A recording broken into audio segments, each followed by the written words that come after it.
Welcome to our video channel. Don't forget to subscribe for more great railway videos. Selamat datang di channel video kami. Jangan lupa subscribe untuk update video-video terbaru kami.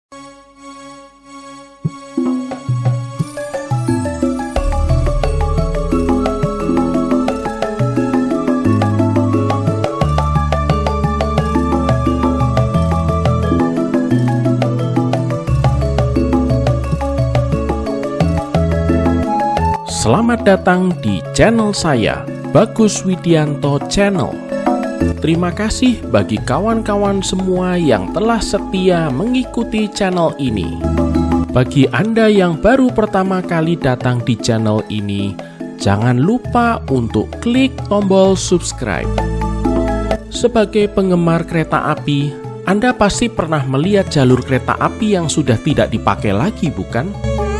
Jalur-jalur mati ini banyak ditemui di daerah-daerah yang ada jalur kereta apinya atau dulu pernah ada layanan kereta api. Dan kondisinya juga bervariasi. Mulai dari yang sekedar jalur kereta api utuh tapi tertutup rumput, hingga yang sudah tidak tampak sama sekali karena bekas jalurnya tertutup bangunan padat. Bagi Anda yang pernah mengeksplorasinya, Anda pasti membayangkan bagaimana rasanya ya naik kereta api di jalur-jalur ini pada masa lalu. Sebagai penggemar kereta api yang sudah puluhan tahun menikmati berbagai macam perjalanan kereta api, saya sebenarnya pernah naik kereta api di jalur-jalur yang sekarang tinggal kenangan. Jalur yang saya maksud itu benar-benar mati dan sudah tidak ada layanan kereta apinya sama sekali. Bahkan relnya ada yang sudah dicabut. Jalur kereta api pertama yang akan saya ceritakan adalah lori perhutani yang melewati perkebunan jati di daerah Cepu.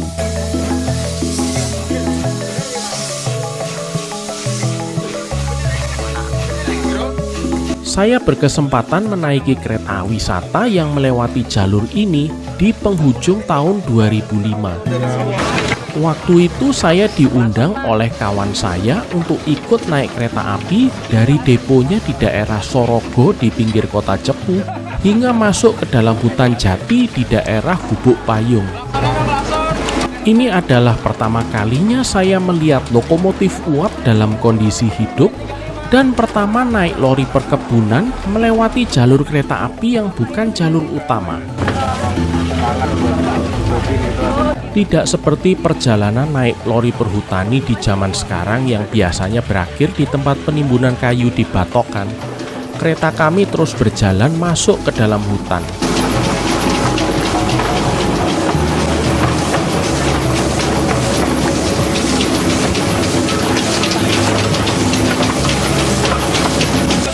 Sensasi naik kereta api melewati hutan jati di sini terasa berbeda jauh dibanding naik yang di jalur utama. Kualitas tunggangan kereta api pastinya tidak sehalus dan senyaman di jalur utama, walaupun interior kereta wisata sudah dibuat semewah mungkin. Dan karena kondisi trek yang menggunakan rel kecil serta bantalan kayu, otomatis kereta kita tidak bisa berjalan cepat. Kenapa kena lagi? Woi, jangan mulai. Namun kelebihannya adalah kita benar-benar merasa seperti menyatu dengan alam.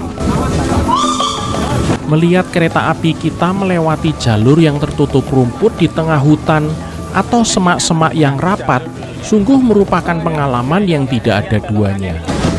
Tidak seperti jalur kereta api pada umumnya yang batu balasnya menggunakan batu kali yang berwarna abu-abu, jalur lori perhutani di Cepu menggunakan batu kapur yang berwarna putih kusam. Di beberapa tempat, jalur lori perhutani ini melewati tengah pedesaan sehingga memberikan sensasi yang unik. Tapi menurut saya, yang paling spektakuler adalah saat kereta api kita melewati kanopi di bawah pepohonan jati.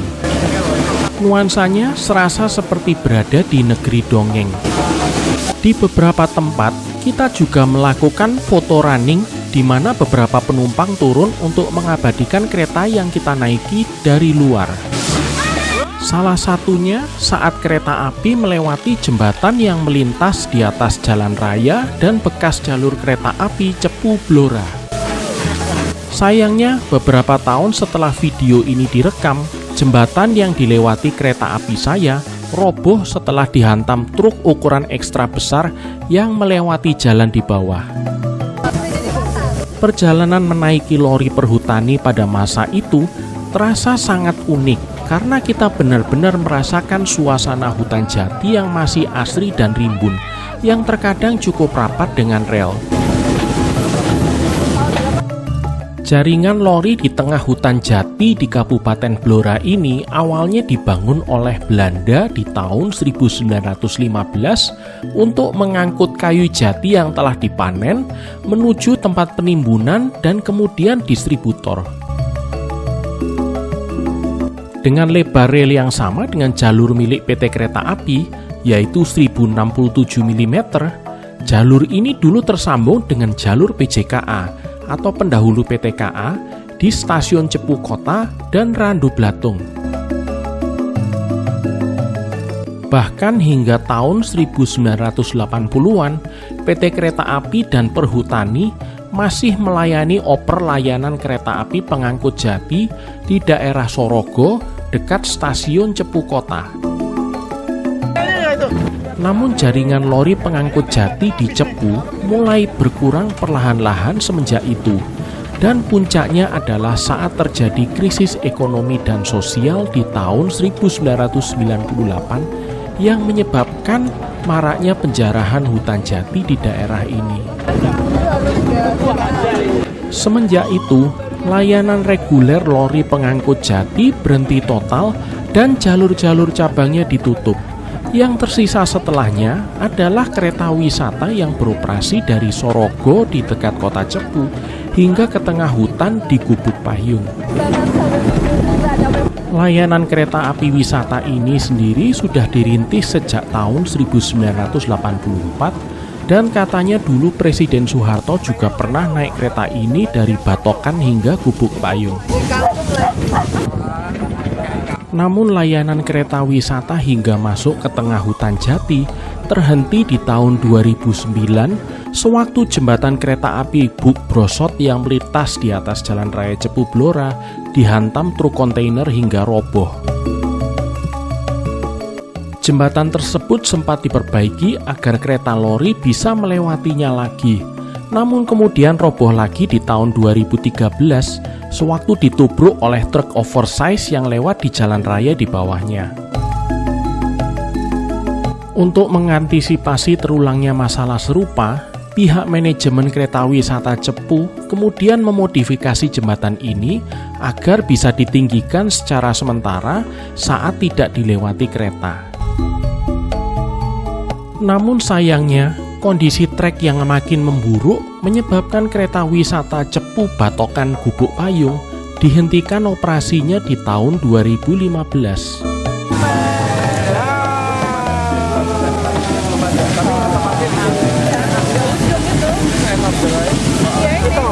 Saat kereta saya memasuki perhentian Gubuk Payung, saya tidak mengira bahwa ini adalah satu-satunya kesempatan saya datang ke sini menggunakan lori uap.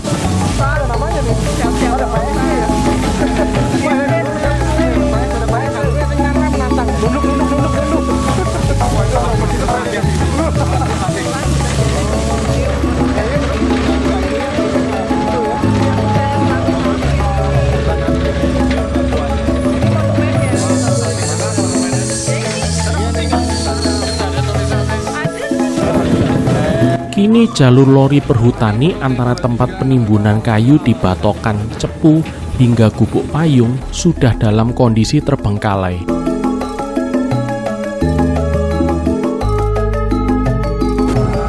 Di banyak tempat jalurnya telah tertimbun tanah dan aspal. Beberapa lahannya ada yang juga sudah diduduki. Bahkan konon ada sebagian relnya yang sudah hilang dicabut. Jaringan kereta api selanjutnya yang pernah saya naiki namun kini tinggal kenangan adalah jaringan lori perkebunan tebu milik pabrik gula Sumberharjo di Pemalang, Jawa Tengah. Di tahun 2014, saat saya pertama dan sekalinya berkunjung, pabrik gula ini adalah yang terakhir di Jawa Tengah yang mengoperasikan lori tebu hingga ke kebun untuk membawa hasil tebangan ke pabrik. Selain itu, Sumberharjo adalah satu dari beberapa gelintir tempat di Indonesia atau bahkan di dunia yang masih mengoperasikan lokomotif uap untuk dinasan reguler.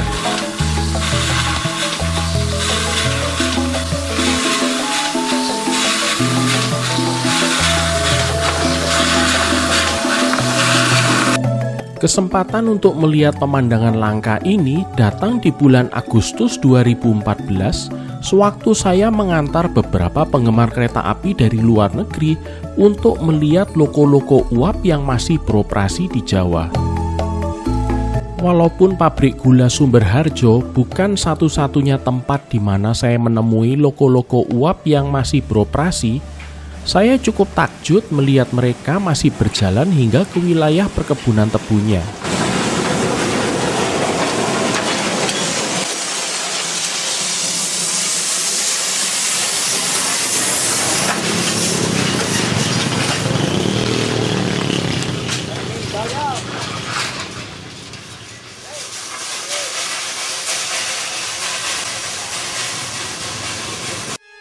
Saya juga tidak menyia-nyiakan kesempatan untuk menaiki salah satu lokomotif uap yang ditugaskan untuk membawa hasil panen dari kebun di sebelah tenggara pabrik gula. Lokomotif uap yang saya naiki waktu itu adalah nomor 10. Ada sensasi cukup unik saat saya menaiki lokomotif tersebut berjalan melewati jalur perkebunan dan menembus pedesaan di dekat kompleks pabrik gula. Jalur menuju ke arah tenggara dan timur dari pabrik waktu itu melewati persawahan yang cukup luas yang diselingi dengan beberapa petak perkebunan tebu. Saya juga sempat berjalan menyusuri jalur tersebut hingga sampai ke sebuah area perkebunan tebu yang belum dipanen. Proses pemuatan tebu waktu itu berjalan relatif lambat dan masih menggunakan teknik tradisional, termasuk menggunakan kerbau untuk menarik gerbong berisi tebu dari tengah kebun menuju ke rel permanen tempat lokomotif uapnya menunggu. Bagi saya, pemandangan langka ini tidak terlalu istimewa karena saya sudah sering melihat hal serupa di Jawa Timur yang masih bisa ditemui hingga saat ini. Namun pola operasi di Sumberharjo berbeda dengan pabrik-pabrik gula yang masih mengoperasikan jalur ladangnya di Jawa Timur. Kalau di sana, biasanya lokomotif hanya ke kebun untuk menaruh gerbong kosong sebelum kembali ke pabrik dan kemudian datang lagi ke kebun untuk menarik rangkaian isi. Di Sumberharjo, lokomotif biasanya diparkir di tengah kebun setelah menaruh gerbong isi. Masinisnya kemudian mematikan mesin dan pergi meninggalkan lokomotif untuk beristirahat. Dan sore harinya kembali lagi untuk menghidupkan lokomotif sebelum menarik rangkaian isi menuju ke pabrik. Operasi lori tebu di Sumberharjo di tahun 2014 bisa dibilang cukup lambat sekali. Mungkin karena ini cerminan dari manajemen pabrik saat itu yang sudah setengah hati untuk menjalankan usaha mereka. Walaupun lokomotif uap mulai siap di ladang sejak jam 3 sore, tapi umumnya lori isi baru berangkat setelah maghrib karena lambatnya proses pemuatan.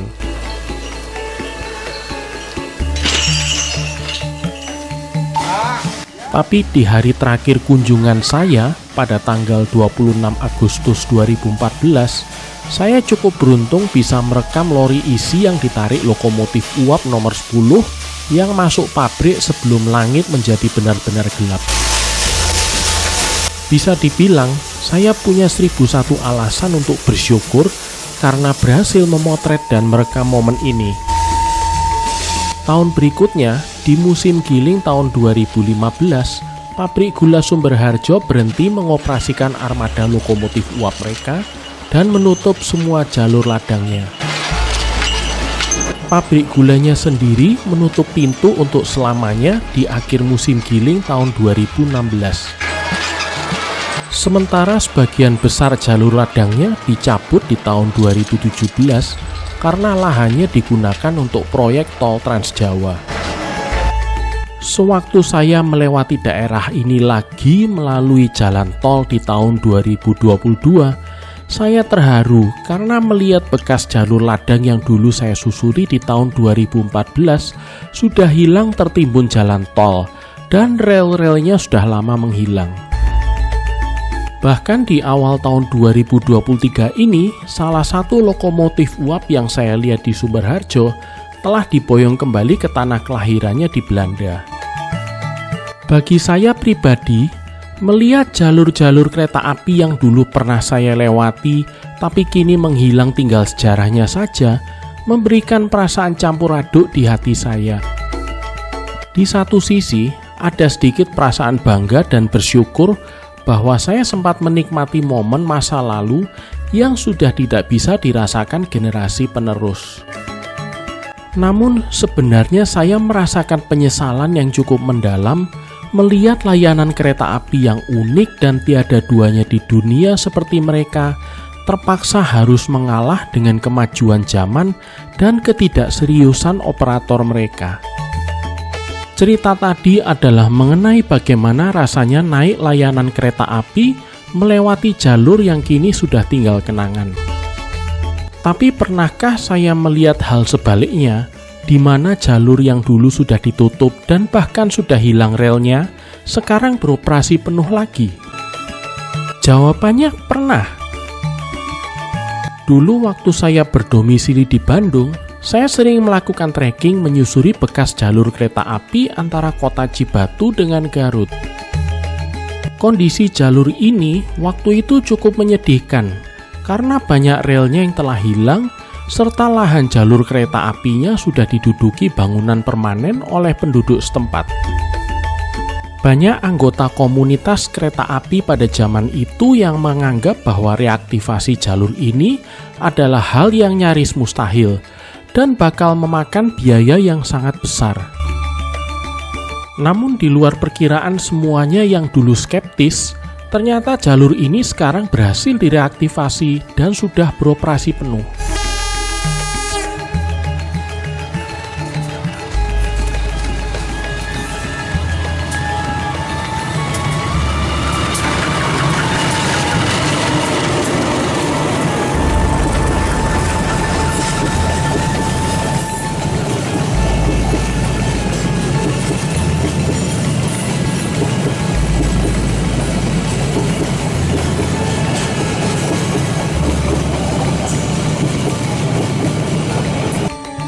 Dan tidak seperti di zaman tahun-tahun terakhir sebelum ditutup di tahun 1980-an, layanan kereta api dari Garut sekarang juga menjangkau kota Bandung dan bahkan Jakarta tanpa harus berganti kereta.